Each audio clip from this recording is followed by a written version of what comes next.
بسم اللہ بسم الرحمن اللہ الرحیم۔ السلام السلام علیکم، علیکم۔ پیس اینڈ پیس چینل میں خوش آمدید۔ آج ہم بات کریں گے ان لوگوں کے بارے میں جو اللہ تعالیٰ کی راہ میں اپنی جان دے دیتے۔ جی، بہت بڑا رتبہ ہے ان لوگوں کا، انہیں شہید کہا جاتا ہے۔ اور سورہ آل عمران کی آیت نمبر 169 یعنی 169، اس میں اللہ تعالیٰ کا ارشاد ہے، اور نہ سمجھنا ان لوگوں کو جو قتل کیے گئے اللہ کی راہ میں کہ وہ مردہ ہیں، یعنی ان کو مردہ مت سمجھنا جو لوگ اللہ کی راہ میں قتل کیے گئے ہیں، بلکہ زندہ ہے وہ اپنے رب کے نزدیک، یعنی اللہ کی طرف وہ زندہ ہی ہے۔ ہمارے لیے بے شک وہ زندہ نہیں اور ہمیں نظر نہیں آ رہے، لیکن وہ زندہ ہے۔ اور آیت میں ہے ان کو رزق دیا جاتا ہے۔ اب دیکھیے، حالانکہ وہ تو شہید ہو چکے ہیں لیکن ان کو رزق دیا جا رہا ہے۔ وہ زندہ ہیں اللہ تعالیٰ کے، اللہ تعالیٰ ان کو رزق بھی دیتا ہے۔ بالکل ایسا ہی ہے۔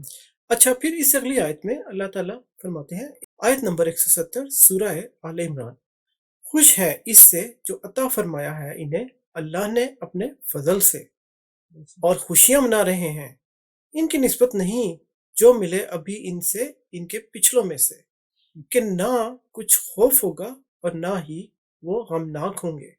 یعنی اللہ کے انعام پہ وہ بے انتہا خوش ہیں اور وہ خوشیاں منا رہے ہوں گے۔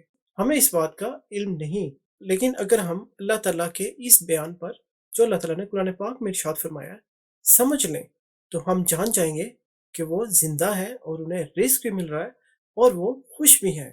اور شہید کا کیا رتبہ ہے، کیا بات رتبہ ہے، کیا بات ہے۔ ہمارا رب اپنی پاک کتاب میں فرماتا ہے، شہید ہونے والوں کو مردہ نہ سمجھنا، یقیناً وہ زندہ ہیں لیکن تمہیں سمجھ نہیں۔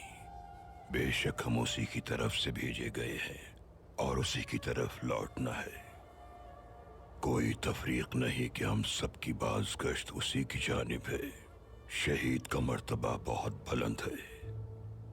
ایک مسلمان جب تک ظلم کے خلاف ڈٹا ہوا ہے مسلمان ہے، ظلم کو روکنے والا ہی بہادر ہے۔ اللہ آپ سے راضی ہو۔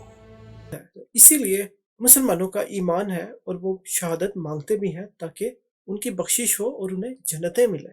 چلے اس مختصر سی ویڈیو کے ساتھ آپ سے چاہتے ہیں اجازت۔ آپ سے اسی طرح اچھی قرآن والی باتیں شیئر کرتے رہیں گے۔ زیادہ سے زیادہ چینل کو لائک کیجئے، شیئر کیجئے اور اچھی باتوں کو پھیلاتے رہیے۔ اپنا بہت خیال رکھیے گا، ملیں گے انشاءاللہ آپ سے اگلی ویڈیو میں۔ تب تک کے لیے ہماری طرف سے خدا خدا حافظ۔